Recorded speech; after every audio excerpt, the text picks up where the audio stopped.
भगिनी, उपस्थित सर्व बंधू भगिनी आणि पत्रकार मित्रांनो,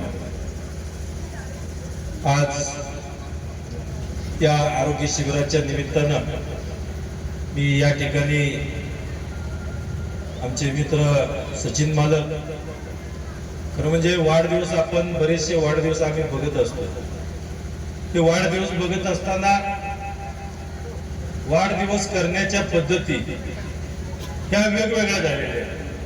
म्हणजे प्रत्येकाला प्रसिद्धी ही कशी पाहिजे, ती गर्दी आणि ज्या ठिकाणी जे काम करायला पाहिजे. आता नवीन पॅड दादा निघालं की भाऊकीचं तुमच्या, तर ते कुठं डान्स ठेवायचं, कुठं हे ठेवायचं, विनाकारण खर्च सगळ्यांचा. आता त्यात मनोरंजन कुणाचं किती होतं हे भाग वेगळा आहे. परंतु अशा सगळ्या कार्यक्रमाला फाटा देऊन कुठल्याही प्रसिद्धी झोतात न येता या ठिकाणी जनसामान्यांचं, जनमानसांचं, गोरगरिबांचं या ठिकाणी आज आपण बघतोय की दवाखान्याच्या निमित्तानं आज प्रत्येक माणसाच्या आयुष्यात कोर्ट कचेरी आणि दवाखाना ही कधी झाला नाही पाहिजे हे सगळ्याला वाटतं. कारण त्याचा खर्च किती असतोय किंवा काय खर्च येईल, कुठला आजार घडल, काय कधी होईल, काय सांगता येत नाही. परंतु अशा परिस्थितीत त्या ठिकाणी गोरगरिबांना या ठिकाणी त्यांना मोफत त्यांचं तपासणी असेल, शस्त्रक्रिया असतील, या ठिकाणी जकरा परिवाराने या निमित्तानं ठेवलेले आहेत. अतिशय चांगला कार्यक्रम या निमित्तानं दिलेला आहे, केलेला आहे. नक्कीच या ठिकाणी या शुभेच्छा सर्व गोरगरीब जनतेच्या सचिन मालक आपल्याला, आपल्या संपूर्ण परिवारांना 100% लागतील. कारण सामान्य कुटुंबातून, शेतकऱ्याच्या कुटुंबातून येऊन या ठिकाणी आज या आपल्या मिरीच्या त्या ठिकाणी क्षेत्रामध्ये येऊन या ठिकाणी एक मोठा कारखाना उभा करणं, आज संपूर्ण परिवार त्या ठिकाणी घरातील प्रत्येक सदस्य त्या कारखान्याच्या अहोरात्र त्या ठिकाणी पाठीमागे लागून. कारण साखर कारखानदारी क्षेत्र अशी परिस्थिती आहे की न परवडणार आहे. दरवर्षी 22 कोटी लॉस, बरोबर आहे चेअरमन सर? आता तुम्ही दोघं तिकडे हसा लागलाय, तिकडे अण्णा बी हसते, ते अण्णा शांत आहेत. अण्णाला लय डीप मध्ये जायचं आहे अण्णा, त्यामुळे अण्णा शांत आहेत.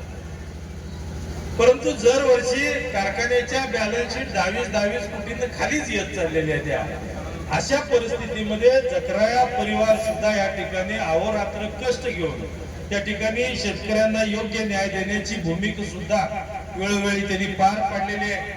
आणि हा जकराया परिवार टिकवण्याचं सुद्धा काम या ठिकाणी आज करतायत.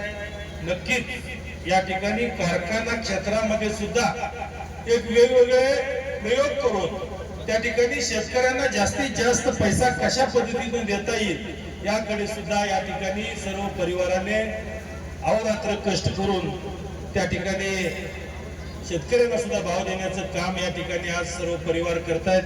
नक्कीच हा उद्योग बरोबरीला 100% तर जाणारच आहे. एकाचे 2 उद्योग व्हायला थोडेसे आता जरा थोडा कमी अवधी आहे, पण नक्कीच त्या काही वर्षामध्ये राजाभाऊ 2 म्हणजे दुसरा उद्योगी त्या ठिकाणी ते उभा करणार आहेत. नक्कीच त्यांनाही त्या निमित्तानं शुभेच्छा देतो. उमेश दादा, आपण बोलला हे राजकीय व्यासपीठ नाही, त्यामुळे आम्हाला काय बोलता येत नाही. परंतु आपण या निमित्तानं बऱ्याचशा व्यथा या ठिकाणी तालुक्याच्या बाबतीत मांडल्या होत्या. कारण ह्या गावांचं आणि मंगळवाड्याचं नातं हे बरंच घट्ट आहे. तर राजाभाऊ, आमची मैत्री काय आजची नाही, फार जुनी राजाभाऊंची मैत्री आहे. राजाभाऊला तुम्ही आता तयार बघितला असेल, आम्ही राजाभाऊला कधी तयार केला होता? ज्यावेळेला पंढरपूर मंगळवाडा मतदारसंघ एकत्र होता, त्यावेळेला राजाभाऊ मोटरसायकलवर, आम्ही मोटरसायकलवर, आम्ही तसं ते तसे. त्यामुळे त्यावेळेला मेळ लागला नाही. परंतु राजाभाऊची इच्छा खूप प्रामाणिक होती आणि प्रामाणिक इच्छा असून सुद्धा त्या ठिकाणी नुसती इच्छा असून चालणार नाही. त्या इच्छेकडे त्या ठिकाणी धाव घेतली पाहिजे, काम केलं पाहिजे. नक्कीच राजाभाऊला त्याच मतदारसंघात, म्हणजे फक्त मंगळवाडा बाजूला सरलं पण ती पंढरपूरला जाईल, राहायला पंढरपूरला आहे, मतदारसंघ तुमचा घेतला. म्हणजे दोन्ही इच्छा त्यांच्या पूर्ण झाल्या आणि या निमित्तानं राजाभाऊंची सुद्धा इच्छा त्या निमित्तानं पूर्ण झाली. हा जुन्या नात्याचाच मंगळवाडा पंढरपूर मंगळवाडा मोळ हा जुन्या नात्याचाच परिवार आहे. नक्कीच त्या भागामध्ये सुद्धा राजाभाऊ आम्ही या निमित्तानं चांगल्या पद्धतीनं तर काम करू आणि या भागातील बरेचसे अनेक प्रलंबित प्रश्न असतील, नक्कीच या पुढच्या कालावधीमध्ये 100% आपण मार्गी लावू. आणि मी आज या निमित्तानं तब्येत माझी बरोबर नव्हती तरी रात्रभर राजाभाऊ आम्ही प्रवास करून आलो. राजाभाऊ जरा लवकर निघाले, आमची मिटिंग तिथं संपली 9:30-10 ला. त्याच्यानंतर मग मी निघणार होतो, पुण्यावरून येणार होतो, परंतु मग सचिनला सांगून त्यांच्याच गाडीत आलो. इकडं रात्रभर प्रवास करत करत आलो, बाहेर रोड आलो आणि सचिन मालकावरती या ठिकाणी प्रेम असल्या कारणानं आम्हालाही राहिलं नाही, त्यामुळं इथं आल्याशिवाय पर्याय नव्हता. नक्कीच या निमित्तानं सचिन मालकांनाही मनापासून मी त्यांना शुभेच्छा व्यक्त करतो आणि त्यांना या पुढच्या कालावधीत त्यांना दीर्घायुष्य लाभो, त्यांचं आरोग्य चांगलं राहावं, दीर्घायुष्य व्हावं, त्यांच्या हातून अशाच पद्धतीची